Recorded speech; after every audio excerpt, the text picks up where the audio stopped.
నమస్కారం. దూరదర్శన్ వార్తలకు స్వాగతం. నేను సరిత. ముందుగా ఈనాటి వార్తల్లోని ముఖ్యాంశాలు.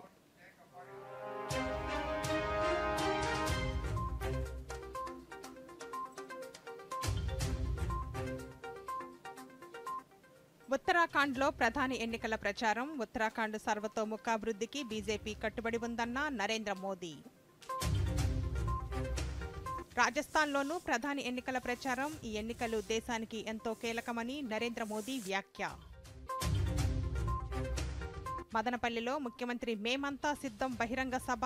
5 ఏళ్లలో అవినీతికి లంచాలకు తావు లేకుండా పాలన అందించామన్న వైఎస్ జగన్మోహన్ రెడ్డి. ఈ నెల 24వ తేదీ నుండి పాఠశాలలకు వేసవి సెలవులు. జూన్ 12న పాఠశాలలు పునఃప్రారంభం అవుతాయన్న పాఠశాల విద్యాశాఖ కమిషనర్. రాష్ట్రంలో పింఛను పంపిణీ విధి విధానాలు ఖరారు చేసిన ఎన్నికల సంఘం. రేపటి నుంచి 6వ తేదీ వరకు కేటగిరీల వారీగా పంపిణీకి మార్గదర్శకాలు జారీ. ఇక వార్తల్లోని వివరాలు. బీజేపీ 3వసారి విజయంతో భారత్ అతిపెద్ద ఆర్థిక వ్యవస్థగా మారనుందని బీజేపీ సీనియర్ నేత ప్రధానమంత్రి నరేంద్ర మోదీ అన్నారు. ఎన్నికల ప్రచారంలో భాగంగా ఉత్తరాఖండ్లో పర్యటించారు. పర్యటనలో భాగంగా నైనిటాల్ ఉధమ్ సింగ్ నగర లోక్సభ నియోజకవర్గం పరిధిలోని రుద్రపూర్లో నిర్వహించిన సభలో మోదీ మాట్లాడుతూ ఉత్తరాఖండ్ సర్వతోముఖాభివృద్ధికి బీజేపీ ప్రభుత్వం కట్టుబడి ఉందని అన్నారు. ప్రభుత్వం అమలు చేస్తున్న వివిధ సంక్షేమ పథకాల వల్ల రాష్ట్రం అన్ని రంగాల్లో అభివృద్ధి చెందిందని తెలిపారు. సీఏఏ ద్వారా భారత పౌరసత్వం ఇవ్వడాన్ని కాంగ్రెస్ వ్యతిరేకిస్తోందని, ఆ పార్టీ జాతీయ ప్రయోజనాలను విస్మరిస్తోందని ఆరోపించారు. బీజేపీ గెలుపుపై కాంగ్రెస్ నేత రాహుల్ గాంధీ వ్యాఖ్యలు చౌకబారుగా ఉన్నాయన్నారు. 10 ఏళ్ల బీజేపీ పాలనలో దేశం బలమైన ఆర్థిక వ్యవస్థగా రూపుదిద్దుకుందని, దశాబ్దాల కాంగ్రెస్ పాలనలో దేశంలో ఎటువంటి అభివృద్ధి జరగలేదన్నారు.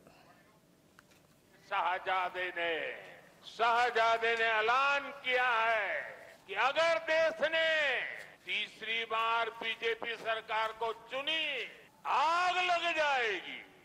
60 साल तक देश पर राज करने वाले 10 साल सत्ता से बाहर क्या रह गए?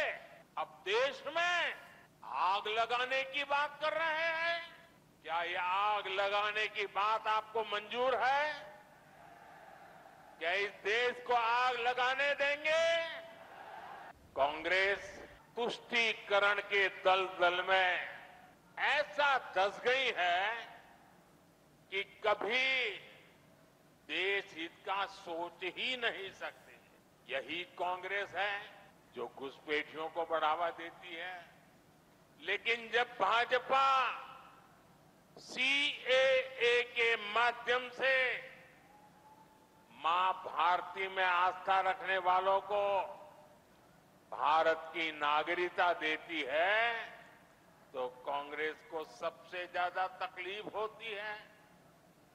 इस क्षेत्र के लोग भी जानते हैं कि पाकिस्तान और बांग्लादेश से जो शरणार्थी आए हैं, उनमें से अधिकतर दलित परिवार है, हमारे सिख भाई बहन हैं, हमारे बंगाली भाई बहन हैं. लेकिन कांग्रेस इन लोगों को नागरिकता देने का विरोध कर रही है. దశాబ్దాల కాలంగా రాజస్థాన్ ప్రజలు బీజేపీని ఆశీర్వదిస్తున్నారని, వారి విశ్వాసాన్ని నిలబెట్టుకుంటూ రాష్ట్ర అభివృద్ధికి తమ పార్టీ కృషి చేస్తోందని ప్రధానమంత్రి నరేంద్ర మోదీ అన్నారు. రాజస్థాన్లోని కోట్పుట్టిలో నిర్వహించిన ఎన్నికల సభలో ప్రధాని మాట్లాడుతూ ఎన్నికలు దేశానికి ఎంతో కీలకమన్నారు. వికసిత రాజస్థాన్, వికసిత భారత్ లక్ష్యాన్ని సాధించే ఎన్నికలన్నారు. ఈ ఎన్నికలు భారత్ను ప్రపంచంలో అతిపెద్ద 3వ ఆర్థిక వ్యవస్థగా తయారు చేస్తాయన్నారు. వ్యవసాయం, పారిశ్రామిక రంగం, మహిళలు, యువత, అన్ని రంగాలు, అన్ని వర్గాల అభ్యున్నతికి దేశం కలలు కంటోందని, 3వసారి బీజేపీ విజయంతో వాటిని సాకారం చేసుకుందామని ప్రధాని పిలుపునిచ్చారు.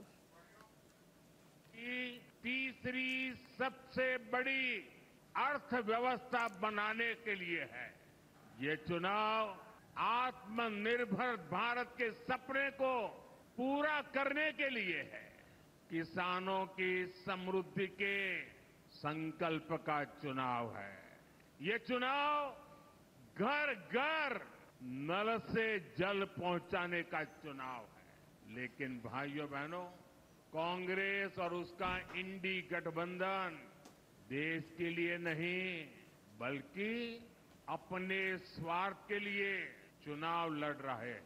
ये पहला ऐसा चुनाव है जिसमें परिवारवादी पार्टियां अपने परिवार को बचाने के लिए रैली पर रैली करते जा रहे हैं। ये पहला ऐसा चुनाव है जिसमें सारे भ्रष्टाचारी मिलकर भ्रष्टाचार पर कार्रवाई रोकने के लिए रैली कर रहे हैं। मैं कहता हूं भ्रष्टाचार हटाओ, वो कहते हैं भ्रष्टाचारी बचाओ। आप मुझे बताइए भ्रष्टाचार जाना चाहिए कि नहीं जाना चाहिए? సార్వత్రిక ఎన్నికల్లో విజయం సాధించడమే లక్ష్యంగా వైఎస్ఆర్ కాంగ్రెస్ పార్టీ చేపట్టిన మేమంతా సిద్ధం బస్సు యాత్ర ఈ ఉదయం చీకటిమణిపల్లెలో ప్రారంభమైంది. ఈ బస్సు యాత్ర మలకల చెరువు, పెదపాలెం, వేపూరికోట మీదుగా బుర్రకాయల క్రాస్, గొల్లపల్లి, అంగుళ్ల వరకు కొనసాగింది. ఈ యాత్రలో భాగంగా మదనపల్లిలో జరిగే బహిరంగ సభలో ముఖ్యమంత్రి పాల్గొన్నారు. అనంతరం నెమ్మనల్లి క్రాస్, బోయకొండ క్రాస్, చౌడేనపల్లి, సోమల మీదుగా అమ్మగారిపల్లి వరకు యాత్ర కొనసాగింది. గత ఎన్నికల మేనిఫెస్టోలో ఇచ్చిన హామీలన్నింటినీ దాదాపు 99% నెరవేర్చామని ముఖ్యమంత్రి వైఎస్ జగన్మోహన్ రెడ్డి పేర్కొన్నారు. వైఎస్ఆర్ కాంగ్రెస్ పార్టీ చేపట్టిన మేమంతా సిద్ధం బస్సు యాత్ర 6వ రోజు అన్నమయ్య జిల్లాలో ప్రవేశించింది. ఈ సందర్భంగా మదనపల్లిలో జరిగిన బహిరంగ సభలో ప్రసంగిస్తూ 58 నెలల పాలనలో రాష్ట్ర వ్యాప్తంగా అన్ని కుటుంబాలకు లబ్ధి చేకూరిందన్నారు. అవినీతికి తావు లేకుండా పారదర్శకంగా విశ్వసనీయ పాలన అందించామని తెలిపారు. పేదల పక్షాన ఉన్న వైసీపీ వచ్చే ఎన్నికల్లో విజయం సాధిస్తుందన్నారు.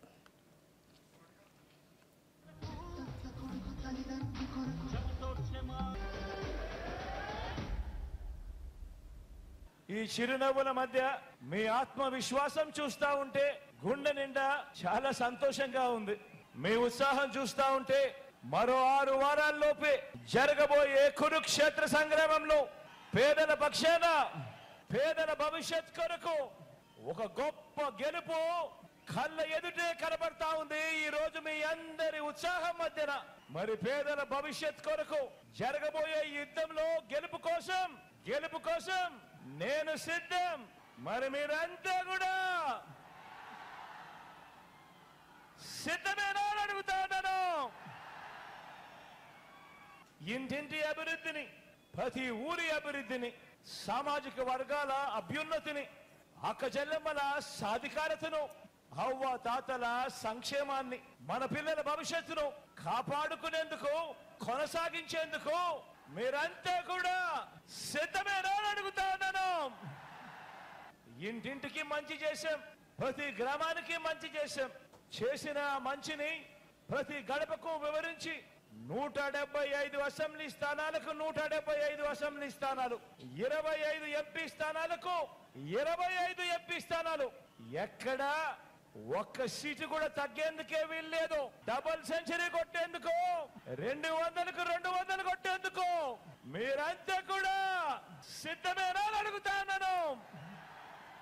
5 ఏళ్లు మన ప్రభుత్వం మంచి పాలన అందించిన తర్వాత ఇవాళ మళ్ళీ మీ ముందు నిలబడి ఇంత మంచి చేశాము అని సగర్వంగా, సవినయంగా చెప్పగలుగుతున్నందుకు నిజంగా చాలా సంతోషంగా ఉంది అని ఈ సందర్భంగా చెప్తా ఉన్నా. రాష్ట్రంలో పెన్షన్ల పంపిణీపై ఎన్నికల సంఘం విధి విధానాలు ఖరారు చేసింది. గ్రామీణ పేదరిక నిర్మూలన సంస్థ సెల్ప్ ఆదేశాలను సవరిస్తూ ఈసీ మార్గదర్శకాలను జారీ చేసింది. రేపటి నుండి ఈ నెల 6వ తేదీ వరకు కేటగిరీల వారీగా పెన్షన్ల పంపిణీ చేయాలని మార్గదర్శకాల్లో పేర్కొంది. కొందరికి ఇంటి వద్దే ఇవ్వడంతో పాటు మిగిలిన వారికి గ్రామ, వార్డు సచివాలయాల వద్ద పంపిణీకి ఏర్పాట్లు చేయాలని ఆదేశించింది. దివ్యాంగులు, తీవ్ర అనారోగ్యంతో బాధపడేవారు, అస్వస్థకు గురైన వారు, వితంతువులకు ఇంటి వద్దే పెన్షన్ ఇవ్వాలని నిర్ణయించింది. గ్రామ సచివాలయాలకు చాలా దూరంగా ఉన్న గిరిజన ప్రాంతాల వారి కోసం ప్రత్యేక ఏర్పాట్లు చేయాలని కలెక్టర్లను ఆదేశించింది. ప్రస్తుత గ్రామ, వార్డు సచివాలయాల్లో 1,27,000 మంది సిబ్బంది ఉన్నట్లు గుర్తించిన ప్రభుత్వం సరిపడా ప్రభుత్వ ఉద్యోగులు లేకపోవడంతో 2 కేటగిరీలుగా పెన్షన్లు పంపిణీ చేయాలని నిర్ణయించింది. ఉదయం 9 గంటల నుండి రాత్రి 7 గంటల వరకు సచివాలయాలు పనిచేయాలని ఉత్తర్వుల్లో స్పష్టం చేసింది. సార్వత్రిక ఎన్నికల నేపథ్యంలో రాష్ట్రంలో ఐఏఎస్, ఐపీఎస్లను ఎన్నికల సంఘం బదిలీ చేసింది. ఈసీ ఆదేశాల మేరకు ప్రకాశం, పల్నాడు, చిత్తూరు, అనంతపురం, శ్రీ పొట్టి శ్రీరాములు, నెల్లూరు జిల్లాల ఎస్పీలతో పాటు కృష్ణా, అనంతపురం, తిరుపతి జిల్లాల ఎన్నికల అధికారులను గుంటూరు రేంజ్ ఐజీ జి పాలరాజును బదిలీ చేస్తూ ఎన్నికల సంఘం ఉత్తర్వుల్లో జారీ చేసింది. ఆంధ్రప్రదేశ్లో పాఠశాలలకు వేసవి సెలవులపై అధికారిక ప్రకటన వెలువడింది. ఈ నెల 24వ తేదీ నుండి పాఠశాలలకు సెలవులు ఇస్తున్నట్లు విద్యాశాఖ ప్రకటించింది. 2024-25 విద్యా సంవత్సరానికి జూన్ 12వ తేదీన తిరిగి తెరుచుకుంటాయని పాఠశాలల విభాగం కార్యదర్శి సురేష్ కుమార్ విడుదల చేసిన ఉత్తర్వుల్లో పేర్కొన్నారు.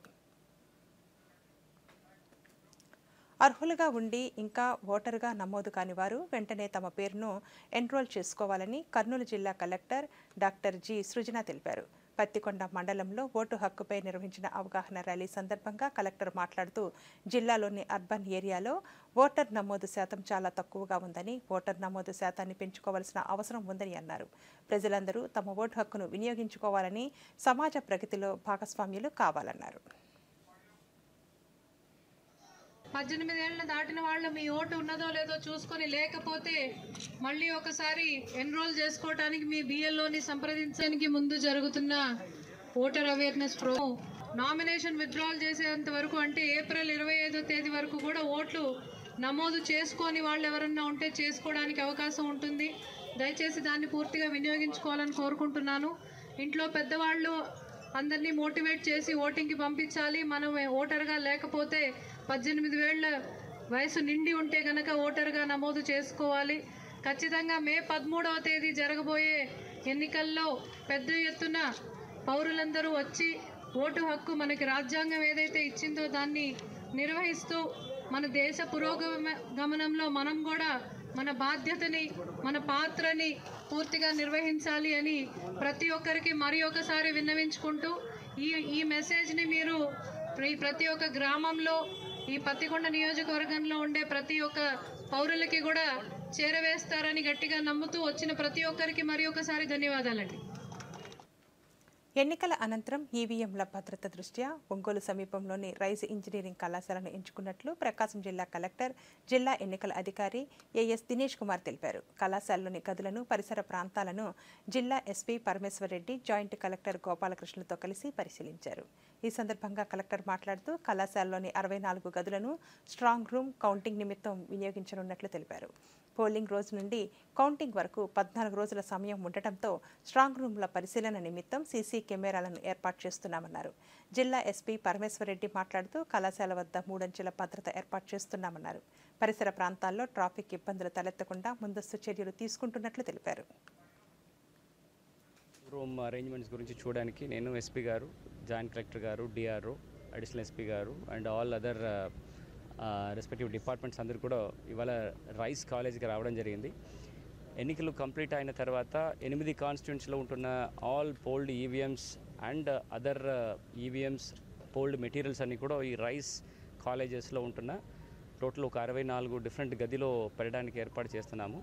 దాంట్లో 8 స్ట్రాంగ్ రూమ్స్ ఫర్ లోక్సభ ఉంటున్న అసెంబ్లీకి ఉన్నది, ప్లస్ అనదర్ 8 అసెంబ్లీ సెగ్మెంట్స్ అంటే పార్లమెంటరీ ఉంటున్న ఈవీఎంస్ కూడా రెస్పెక్టివ్ స్టోరేజ్లో పెట్టుకోవడానికి 3 డిఫరెంట్ బిల్డింగ్స్లో ఆల్ 3 to 4 ఫ్లోర్స్లో ఉంటున్న గదులన్నీ కూడా ఇవాళ పర్యవేక్షణ చేయడం జరిగింది. సెక్యూరిటీ కానీ, ఎంట్రీ ఎగ్జిట్స్ గురించిన విషయాలు, తర్వాత సీసీటీవీ కెమెరాలు ఎక్కడెక్కడ పెట్టేసి దానికి ఉన్న సెక్యూరిటీ సిస్టమ్స్ అరేంజ్మెంటు అండ్ అవాళ పోల్ డే రోజున పోల్ అయిన ఈవీఎంస్ కలెక్ట్ చేసినప్పుడు ఈ పోలింగ్ పార్టీస్ని ఎక్కడ దాకా అలో చేసేసి ఈ కలెక్షన్ సెంటర్స్ ఎక్కడెక్కడ పెట్టాలి, ఎన్ని టేబుల్స్ పెట్టాలి, కలెక్ట్ చేసిన పోలింగ్ మెటీరియల్స్ని సెక్యూర్డ్గా ఎట్లా స్ట్రాంగ్ రూమ్కి తీసుకువెళ్ళాలి గురించిన రూట్ మ్యాప్స్ అన్నీ కూడా ఇవాళ చాలా గట్టిగా ఇవాళ క్లియర్గా చూడడం జరిగింది.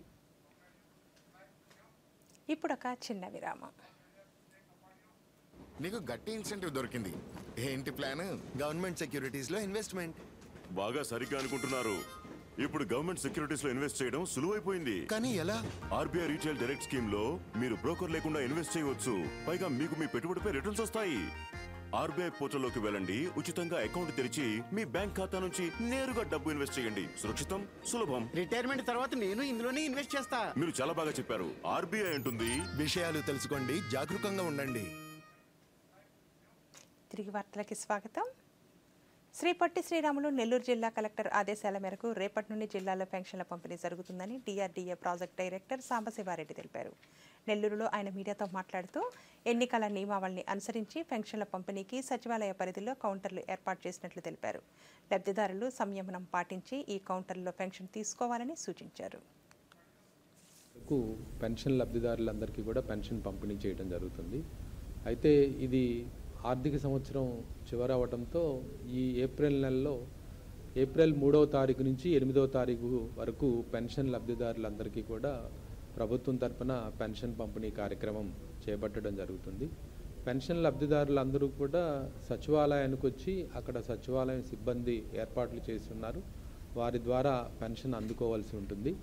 ఎవరైతే సచివాలయానికి రావడానికి ఇబ్బందిగా ఉండి అంటే బెడ్ రిడెన్ మంచం మీద ఉండి లేవలేని వాళ్ళు, క్రానిక్ డిసీజెస్తో ఇబ్బంది పడేవాళ్ళు, అలాంటి వారికి ఒక 2 రోజులు పోయిన తర్వాత 3, 4 తారీఖుల తర్వాత 5వ తారీఖు నుంచి వారి ఇంటి వద్దకే సచివాలయం సిబ్బంది వెళ్ళి వాళ్ళకి పెన్షన్ పంపిణీ చేయడం జరుగుతుంది. అయితే పెన్షన్ లబ్ధిదారులు సచివాలయానికి వచ్చేటప్పుడు వాళ్ళ దగ్గర ఉన్నటువంటి ఆధార్ కార్డు కానీ రైస్ కార్డు కానీ తీసుకొని రావాల్సిందిగా కోరుతున్నాము. పెన్షన్ పాస్బుక్ మాత్రం తీసుకొని రావద్దు, అది ఎన్నికల ప్రవర్తన నియమావళికి ఇబ్బంది అవుతుంది. కాబట్టి పెన్షన్ లబ్ధిదారులు వారి దగ్గర ఉన్న ఆధార్ కార్డు కానీ రైస్ కార్డు కానీ తీసుకొచ్చి సచివాలయంలో ఉదయం నుంచి సాయంత్రం వరకు 5 రోజుల పాటు పెన్షన్ పంపిణీ చేయడం జరుగుతుంది. పుట్టుకతోనే లోపాలు కలిగిన చిన్నారులకు అనంతపురం సర్వజన ఆసుపత్రిలో వైద్యం అందిస్తున్నట్లు వైద్య విధాన పరిషత్ జిల్లా అధికారి డాక్టర్ పాల్ రవికుమార్ తెలిపారు.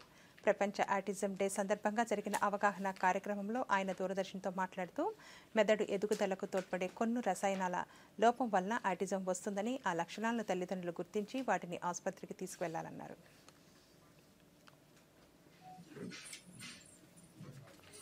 ఈ ఆటిజం ఎందుకు వస్తుంది, ఎలా వస్తుంది, వచ్చినటువంటి లక్షణాలు ఎలా ఉంటాయి, ఈ ఆటిజం లక్షణాలు ఉన్న పిల్లలతో మనం ఏ విధంగా వాళ్ళని ఆటిజంలో నుండి బయటకు తీసేదానికి ప్రయత్నం చేయాలి అనేదానికి ఒక అవగాహన సదస్సు ఇలాగ ఏర్పాటు చేయడం జరిగింది. ఆ బిడ్డ ఏ సమస్యతో ఇబ్బంది పడుతున్నాడు, అది ఆటిజం సమస్య లేక వినికిడి లోపాలా లేక వినికిడి లోపంతో కూడినటువంటి మూగతనమా ఏమి అనేది మొట్టమొదటిగా గుర్తించాలి.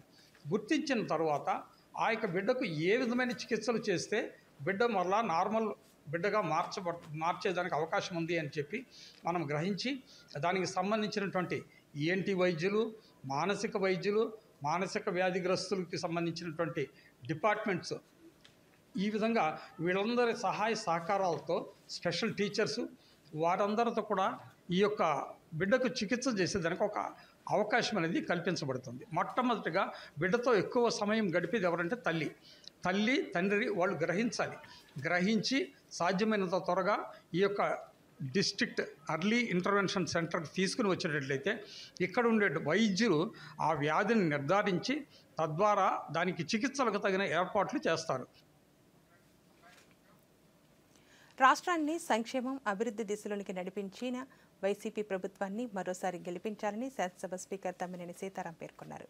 శ్రీకాకుళం జిల్లాలోని అన్నివారి వీధి, చంద్రయ్యపేట తదితర గ్రామాల్లో నిర్వహించిన ఎన్నికల ప్రచారంలో ఆయన మాట్లాడుతూ ముఖ్యమంత్రి జగన్మోహన్ రెడ్డి పాలనలో రాష్ట్రం పారిశ్రామిక అభివృద్ధి, ఈజ్ ఆఫ్ డూయింగ్ బిజినెస్లో ఉన్నత స్థానంలో నిలిచిందన్నారు. 2019 ఎన్నికల్లో మేనిఫెస్టోలో పేర్కొన్న హామీలతో ప్రజలకు సంక్షేమాన్ని అందించామన్నారు.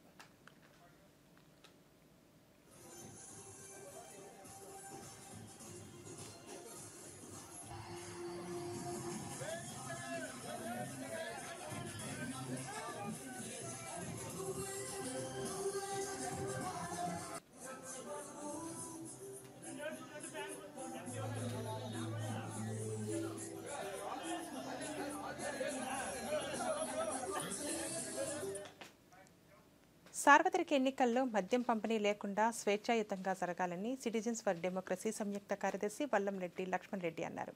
ఎన్టీఆర్ జిల్లా విజయవాడలో స్వేచ్ఛాయుత ఎన్నికలు, మద్యం ప్రభావం, నియంత్రణ, మన ముందున్న సవాళ్లు అనే అంశంపై రౌండ్ టేబుల్ సమావేశం నిర్వహించారు. ఈ సందర్భంగా ఆయన మాట్లాడుతూ ఎన్నికల ఖర్చులో 25% మద్యానికే అభ్యర్థులు ఖర్చు పెడుతున్నారని, దీనివల్ల యువతకు మద్యం అలవాటవుతుందన్నారు. కృష్ణా జిల్లా పరిషత్ పూర్వ అధ్యక్షురాలు గద్దె అనురాధ మాట్లాడుతూ రాష్ట్రంలో కల్తీ మద్యం అమ్మకాలు పెరిగాయని, దీని కారణంగా కార్మికులు ఉత్పాదక శక్తిని కోల్పోతున్నారన్నారు. మద్యం దుష్ఫలితాలపై సోషల్ మీడియాలో విస్తృత ప్రచారం చేయాలన్నారు. ఒక గహనంగా మారిన పరిస్థితి అంటే ఈ భావజాలంలో మార్పు తీసుకురావడానికి ప్రయత్నాలు చేయటం లేదు ప్రభుత్వాలు. అది ఆ ప్రభుత్వం ఈ ప్రభుత్వం నేను అంటలేదు. దాదాపు అన్ని ప్రభుత్వాలు కూడా గత 4-5 దశాబ్దాల నుంచి చూస్తే మద్యం అనేది ఒక ఆదాయ వనరుగా చూస్తూ, మద్యం ఎంత ఎక్కువ అమ్మితే ప్రభుత్వానికి అంత ఆదాయం వస్తే, ఆ ఆదాయంతో సంక్షేమ పథకాలు అమలు చేస్తే, ఆ సంక్షేమ పథకాల ద్వారా ఓట్లు రాలుతాయి అనేటువంటి ఒక దృక్పథం గణనీయంగా పెరిగింది. ఈరోజు ఆంధ్రప్రదేశ్లో గత 5 సంవత్సరాలు మనం చూస్తే దాదాపు 1,50,000 కోట్ల రూపాయలు 1,50,000 కోట్ల రూపాయలు ప్రజల నుంచి మద్యం రూపంలో ఆదాయం పొందారు. ఈ 5 సంవత్సరాల్లో 1.5 లక్షల కోట్ల రూపాయలు పొందారు. సేద్యం చేసి మానవాళికి అన్నం పెడతా ఉన్నారు. మరి అదే విధంగా ఇలాంటి సంఘ సంస్కర్తలు అనాలి మనం. మరి మహిళా సంస్థలు ఈ రోజున మహిళా సంఘాలు వీళ్ళంతా కూడా సమాజ వృద్ధి కోసం, సమాజ మరి మంచి కోసం వీరు చేసే త్యాగాలు అనాలి, లేకపోతే ఉద్యమాలు మరి ఎంతో కొంత తప్పనిసరిగా ఎప్పటికైనా మార్పు అనేది తీసుకొస్తాయి. ఎందుకంటే మనం చాలా దురాచారాలని రూపుమాపుకున్నాం. కరోనా లాంటి మహమ్మారిని మనందరం కలిసి రూపుమాపాం. అటువంటిది మనందరం తలుచుకుంటే ఏదైనా సాధించగలం. మరి ఆ రోజున ఒక సారా ఉద్యమాన్ని రోసమ్మ గారి ఆధ్వర్యంలో, ఒక మహిళ ఆధ్వర్యంలో ఎంత పెద్ద ఎత్తున సారా ఉద్యమం జరిగింది. మరి ఆ రోజున ఒక న్యూస్ పేపర్లో కానీ మీడియాల్లో కానీ నేను బాగా చిన్న వయసు, మరి ఈనాడు పేపర్లో పుంకాలుగా మద్యపాన నిషేధం ఎందుకు జరగాలి, మరి ఆ ఉద్యమానికి చేయూతనిస్తూ వాళ్ళంతా కూడా చాలా కార్యక్రమాలు ఆ రోజున కళాజాతాలు చాలా మంది చేయటం జరిగింది. ప్రజాస్వామ్యంలో ఓటు విలువ తెలిసేలా యువ ఓటర్లకు అవగాహన కార్యక్రమం నిర్వహించినట్లు పశ్చిమ గోదావరి జిల్లా స్వీప్ నోడల్ అధికారి సిజిహెచ్ ప్రభాకర్ పేర్కొన్నారు. జిల్లాలోని భీమవరంలో ఓ పాఠశాలలో నిర్వహించిన కార్యక్రమంలో ఆయన మాట్లాడుతూ ఓటు హక్కు ఉన్న ప్రతి ఒక్కరూ తమ ఓటును వినియోగించుకోవాలన్నారు. విద్యార్థి దశ నుండే ఓటు విలువ తెలుసుకోవడం ద్వారా భవిష్యత్తులో ఓటును దుర్వినియోగం చేయరని వివరించారు. భీమవరం పట్టణంలోని పిఎస్ఎం హై స్కూల్లో విద్యార్థినులకు భవిష్య ఓటర్లకు ఓటర్ అవగాహన కార్యక్రమాన్ని నిర్వహిస్తున్నాం. ఈ కార్యక్రమంలో భాగంగా ఓటు, దాని యొక్క విలువ, ఎలాంటి ప్రలోభాలకి లోను కాకుండా ఓటు ఎలా వినియోగించుకోవాలి, ఇట్లాంటి అంశాలన్నింటి మీద విద్యార్థినులకు అవగాహన కల్పిస్తున్నాం. తద్వారా వారు తమ ఇళ్లల్లో ఇక్కడ పొందిన ఏదైతే అంశాల్లో వారి పరిజ్ఞానాన్ని ఉపయోగించి వారి తల్లిదండ్రుల్ని మరియు వారి యొక్క బంధుమిత్రులు అందరికీ కూడా ఓటు యొక్క విలువను తెలియజేస్తారని మేము ఆశిస్తున్నాం. తద్వారా నైతిక విలువలతో కూడిన ఓటింగ్ అనేది మేము సాధించదలుచుకున్నాం.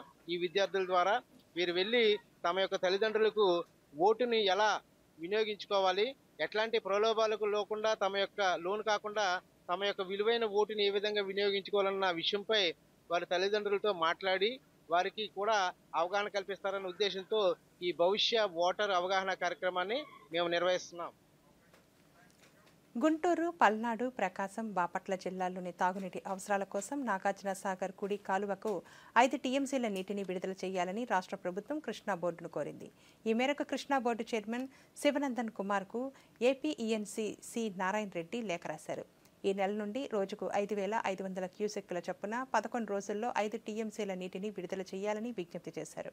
తాగునీటి అవసరాల కోసం సాగర్ కుడి కాలువకు 5 టీఎంసీలను ఏప్రిల్లో విడుదల చేసేందుకు అక్టోబర్ 6వ తేదీన జరిగిన త్రిసభ్య కమిటీ సమావేశం అంగీకరించిందని, ఈ మేరకు నీటిని విడుదల చేయాలని అక్టోబర్ 9వ తేదీన ఉత్తర్వులు జారీ అయిన అంశాన్ని లేఖలో ప్రస్తావించారు. సిఆర్పీఎఫ్ బలగాల పహారాల్లో కృష్ణా బోర్డు అధికారులు సాగర్ కుడి కాలువకు కేటాయించిన నీటిని విడుదల చేయాలని పేర్కొన్నారు. రాష్ట్రంలోని మంచినీటి చెరువులను పూర్తిగా నింపేందుకు చర్యలు తీసుకోవాలని ప్రభుత్వ ప్రధాన కార్యదర్శి డాక్టర్ కెఎస్ జవహర్ రెడ్డి జిల్లా కలెక్టర్లను ఆదేశించారు. రాష్ట్ర సచివాలయం నుండి వడగాల్పుల కారణంగా తీసుకోవాల్సిన చర్యలను, తాగునీరు, ఉపాధి హామీ పనులు, విద్యుత్ సరఫరా తదితర అంశాలపై వీడియో కాన్ఫరెన్స్ నిర్వహించారు. ఈ నెల 4వ తేదీన ప్రకాశం బ్యారేజ్, 8వ తేదీన నాగార్జున సాగర్ నుండి నీటిని విడుదల చేస్తున్న దృష్ట్యా మంచినీటి చెరువులను పూర్తిగా నింపేందుకు చర్యలు తీసుకోవాలని ఆదేశించారు. ఈ నీటిని చేపలు, రొయ్యల చెరువులకు మళ్లించకుండా పటిష్ట చర్యలు చేపట్టాలన్నారు.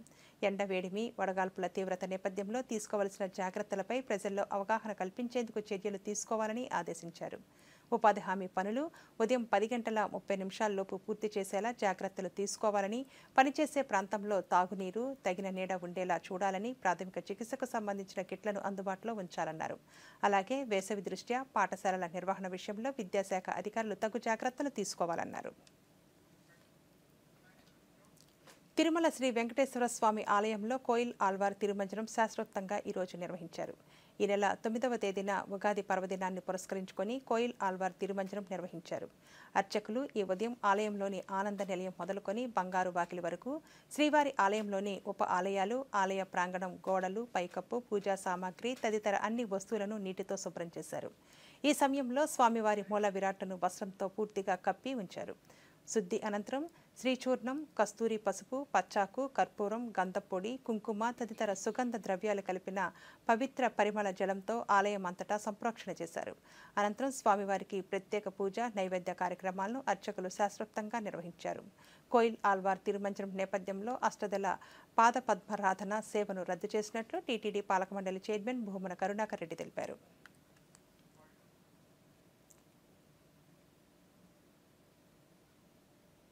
పవిత్రమైన కోయిల్ ఆల్వార్ తిరుమంజనం ప్రతి సంవత్సరానికి 4 సార్లు తిరుమల ఆలయంలో జరుగుతుంది. ఈరోజు ఉగాది పండుగ సందర్భాన్ని పురస్కరించుకొని చాలా వైభవంగా టీటీడీ ఉద్యోగస్తులు, అధికారులు అందరూ కూడా కోయిల్ ఆల్వార్ తిరుమంజనంలో స్వామివార్లతో కలిసి పాల్గొనటం జరిగింది. ఇందులో మేము పాల్గొనటం చాలా ఆనందదాయకంగాను, భగవంతుడి కృపగాను భావిస్తున్నాం. ఆంధ్రప్రదేశ్లో 5 లోక్సభ, 114 శాసనసభ స్థానాలకు కాంగ్రెస్ పార్టీ అభ్యర్థులను ప్రకటించింది. ఈ మేరకు అభ్యర్థుల జాబితాను కాంగ్రెస్ పార్టీ ప్రధాన కార్యదర్శి కేసీ వేణుగోపాల్ ప్రకటించారు. పార్టీ రాష్ట్ర అధ్యక్షురాలు వైఎస్ షర్మిల కడప లోక్సభ నియోజకవర్గం నుండి పోటీ చేయనుండగా, కాకినాడలో కేంద్ర పూర్వ మంత్రి ఎంఎం పాలంరాజు, బాపట్లలో జేడీ శీలం, రాజమహేంద్రవరం నుండి గిడుగు రుద్రరాజు, కర్నూలు నుండి రాంపొల్లయ్య పేర్లను ప్రకటించగా, ఇక శాసనసభ స్థానాలకు గాను సింగనమల నుండి సాకే శైలజానాథ్ పోటీ చేయనున్నారు. రాష్ట్ర వ్యాప్తంగా ఎండల తీవ్రత క్రమంగా పెరుగుతోంది. బుధవారం 10 మండలాల్లో వడగాల్పులు వీచే అవకాశం ఉందని విపత్తుల నిర్వహణ సంస్థ ఎండీ రోనంకి కోర్మనాథ్ తెలిపారు. కాగా ఈరోజు పలు మండలాల్లో ఎండ తీవ్రత కొనసాగింది. ఎండ దృష్ట్యా ప్రజలు అప్రమత్తంగా ఉండాలని సూచించారు. ఎండ తీవ్రతకు గురి కాకుండా తగు జాగ్రత్తలు తీసుకోవాలని కోరారు. తరచుగా మజ్జిగ, ఓఆర్ఎస్ కలిపిన ద్రావణాలు తీసుకోవాలని సూచించారు. వడదెబ్బ తగిలితే తీవ్ర తలనొప్పి, తల తిరగడం, తీవ్రమైన జ్వరం వంటి లక్షణాలు కనిపిస్తాయని వెంటనే వైద్యులను సంప్రదించాలని సూచించారు. ఛత్తీస్గఢ్లోని బీజాపూర్ జిల్లాలో మావోయిస్టులకు భారీ ఎదురుదెబ్బ తగిలింది. ఈ ఉదయం బీజాపూర్ జిల్లా కొర్చెల్లి అటవీ ప్రాంతంలో మావోయిస్టులు, పోలీసులకు మధ్య ఎదురు కాల్పులు జరిగాయి. ఈ ఎన్కౌంటర్లో 4 మావోయిస్టులు మృతి చెందగా పలువురు గాయపడినట్లు పోలీసులు తెలిపారు.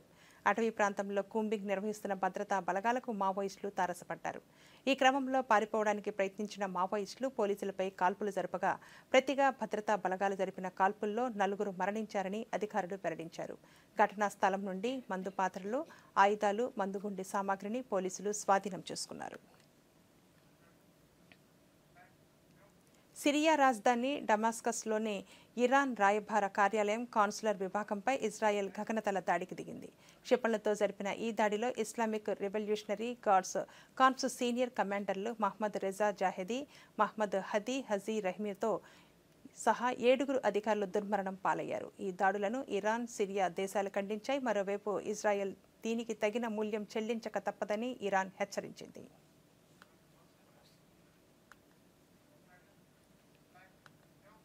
ఈ వార్తలు ఇంతటితో సమాప్తం. నమస్కారం.